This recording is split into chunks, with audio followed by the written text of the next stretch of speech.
Bismillahirrahmanirrahim. Assalamualaikum warahmatullahi wabarakatuh. Kembali lagi ya teman-teman semuanya di channel Pondok Emas. Nah, pada video kali ini kita akan membahas mungkin karena di sini teman-teman banyak sekali yang bertanya itu antara memilih kita membahas tentang emas ya. Jadi mungkin teman-teman ada yang masih bingung ya, sebaiknya beli emas itu pecahan terkecil atau langsung pecahan terbesar aja. Nah, di sini kan kita bahas bagaimana sebaiknya ya kita beli emas itu pecahan kecil atau pecahan besar. Oke, sebelum lanjut, bagi teman-teman yang belum subscribe, silahkan di subscribe dulu dan jangan lupa dinyalakan tombol loncengnya agar teman-teman mendapat notifikasi setiap kami update video terbaru selanjutnya. Oke, kita langsung aja. Nah, jadi di emas antam, kita bahas emas antam atau emas pecah dari perusahaan lain seperti UBS, kemudian ada King Halim, kemudian ada Public Gold, kemudian ada apa lagi itu emas yang sudah kita ketahui, dan emas yang lainnya kan ada berbagai macam pecahannya, mulai dari pecahan 1 gram dari 0,5 gram ya, itu kalau perusahaan-perusahaan besar ya, paling kecilnya 0,5 gram. Dan beda lagi kalau ada emas seperti EOA Gold atau Mini Gold atau emas mini, itu pecahannya mulai dari 0,1. Jadi sebaiknya kita beli emas pecahan kecil atau kita kumpulkan dulu uang untuk beli pecahan yang lebih besar. Nah, jadi gini, jadi beli emas itu teman-teman harus sesuaikan dengan kemampuannya. Nah, kalau menurut saya pribadi, jadi beli emas itu, belilah emas dengan pecahan semampunya. Nah, jadi misalnya teman-teman punya uang sekitar 2 juta, misalnya kalau punya uang sekitar 2 juta ya, jadi kita bisa beli emas, kalau sekarang itu harga emas 1.011.000 sekitar itulah, kita bisa beli 1 gram dan 0,5 gram. Nah, kalau bagaimana kalau kita punya pecahan uang, misalnya uang yang nggak kepake mungkin dalam jangka waktu yang lama seperti 20 juta misalnya atau 10 juta, jadi sebaiknya beli emas kecil-kecilan atau emas pecahan besar. Nah, kalau menurut saya pribadi, seandainya saya punya uang sebanyak itu, nah biasanya saya variasikan pecahannya. Misalnya 20 juta itu kita bisa beli pecahan 10 gram satu, itu udah 10 juta ya, udah 10 juta. Kemudian pecahan 5 gram satu, berarti udah 5 jutaan ya. Oke, udah 15 juta. Uang kita tadi ada 20 juta, jadi masih sisa 5 juta ini. Jadi masih sisa 5 juta. Jadi kita ambil pecahan 1 gram mungkin 2 keping, udah 2 juta, ada 3 juta lagi.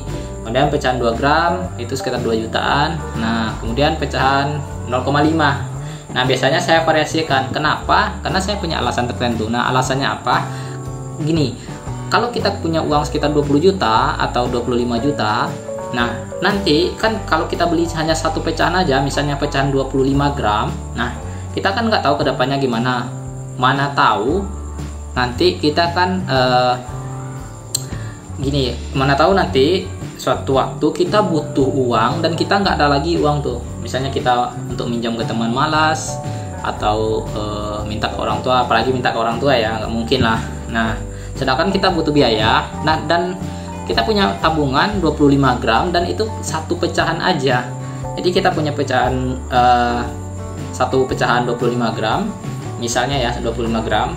Nah, sedangkan kita butuh uang cuman 2 juta, minjam ke teman malas apalagi minta sama orang tua. Nah, jadi nggak mungkin kan emas 25 gram ini bisa aja kita jual kan saat kita jual ya, saat kita jual. Jadi alasannya saat kita jual walaupun kita butuh uang 2 juta, saat kita jual emas pecahan 25 gram ini nanti, nah maka kita harus menjual semuanya, sedangkan kita butuh uang 2 juta. 25 gram mungkin uangnya sekitar 24 juta ya, sekitar 24 jutaan. Nah, kita jual, kemudian nah bagaimana nanti emas kita udah nggak ada lagi, sudah sementara udah kita jual kan. Nah, apakah kita harus beli emas lagi?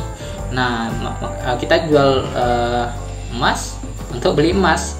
Nah, jadi kalau prinsip saya pribadi itu mungkin kita beda prinsip ya dalam menabung emas. Kalau prinsip saya pribadi, saya variasikan pecahannya 1 gram, 2 gram, 3 gram, 4 gram. Nah, nanti suatu waktu kalau saya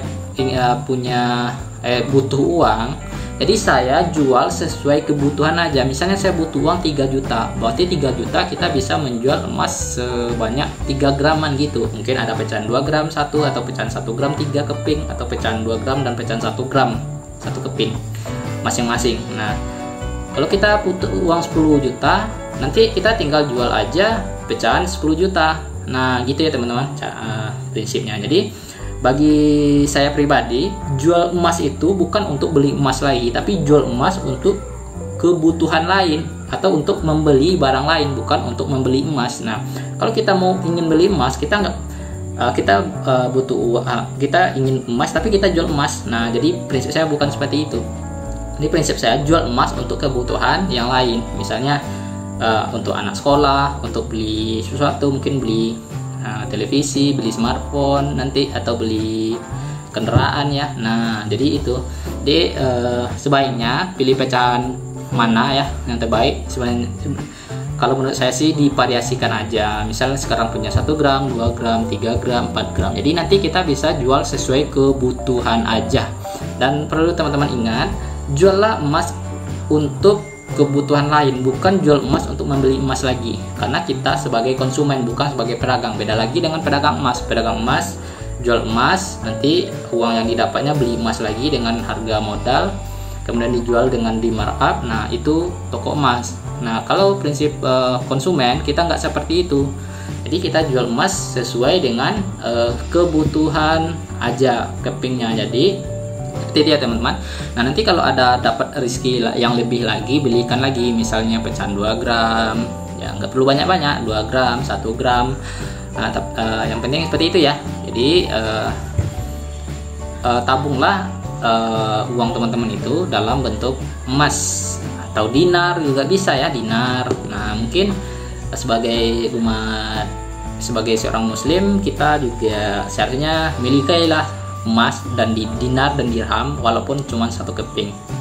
Karena kita kan nggak akan lepas dari dinar dan dirham ya, umat Islam. Kenapa? Karena dalam pembayaran zakat itu dihitung nisabnya itu dengan dinar, 20 dinar dan 200 dirham. Nah, jadi seperti itu ya teman-teman. Jadi nggak usah ragu lagi. Nah, kemudian masalah teman-teman ingin beli emas dari cetakan mana saja, itu terserah. Kalau kadarnya sama dari cetakan manapun, itu sebenarnya kualitasnya sama ya, karena sudah tersertifikat, kemudian dan udah ada jaminannya. Jadi misalnya UBS kadar 24 karat dengan Antam kadar 24 karat sebenarnya sama aja ya. Hanya saja kita mindset kita, oh ini perusahaannya lebih lebih percaya atau gimana lah alasannya. Tapi kalau menurut saya, emas tetaplah emas selagi itu emasnya asli. Oke, mungkin sampai di sini dulu. Bagi teman-teman yang ingin bertanya, silahkan ditanya di kolom komentar di video di bawah ini. Terima kasih dan sampai jumpa di video berikutnya. Mungkin tentang update harga emas, review emas, unboxing emas, dan tentang yang lainnya yang berhubungan emas. Oke, terima kasih. Assalamualaikum warahmatullahi wabarakatuh.